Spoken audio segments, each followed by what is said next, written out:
In the 1500s, two shipwrecked Franciscans sought the help of St. Joseph in their distress off Flanders. He appeared to them and encouraged them to promote devotion to his 7 sorrows and 7 joys. These consist of 1. Joseph's concern about Mary's pregnancy and the angel's solution. 2. The poverty of the child's birth, the birth of the awaited Messiah. 3.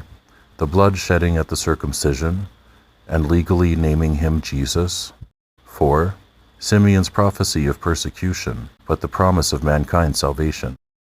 5. The flight into Egypt and the return to Israel. 6. The perilous return to Bethlehem and the safe life at Nazareth. 7. The loss of Jesus in Jerusalem and the finding of him in the temple. One of these concerns the birth of Jesus, poetically expressed by Dan O'Reilly of St. Michael's Church in Murrells Inlet, South Carolina.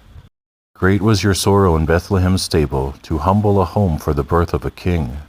Great was your joy seeing shepherds adore him, as wise men brought tribute and angels did sing. Heart of St. Joseph, blessed by your Son, lead us to Jesus when our work is done. There is much symbolism in the circumstances of Jesus' birth.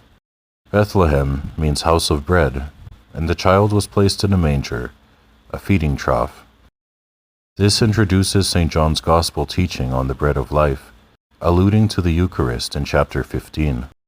The presence of the shepherds alludes to Christ's future as the Good Shepherd, who knows and leads his flock to green pastures, and even gives his life for his sheep, as explained in John 10. As for the Magi, there were 2 epiphanies presented, that to the Jews, represented by the shepherds, and the other to the Gentiles, represented by the Magi, who were philosophers.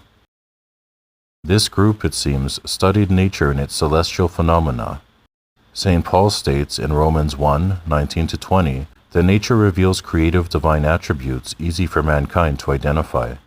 The mysterious star stopped guiding them because God's revelation, given through the Jewish people, was now meant to lead them, just like the identity of Bethlehem.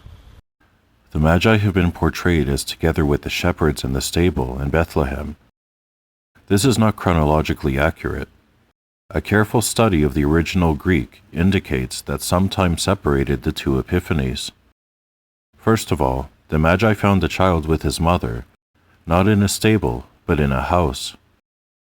Secondly, the age of the child in Greek means a toddler, not a newly born infant. That easily explains Herod's choice of 2 years for his massacre decree. The Magi are also referred to as wise men, which reminds us of an important category of biblical literature about divinity and virtue. They were divinely guided to supreme wisdom incarnate. Mary's contributing presence is poetically commemorated in this verse.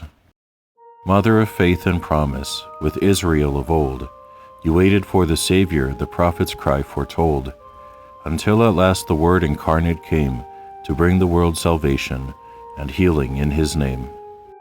And so we can proclaim, behold the holy face of God, the joyful face of a newborn babe, sent here to save our fallen race.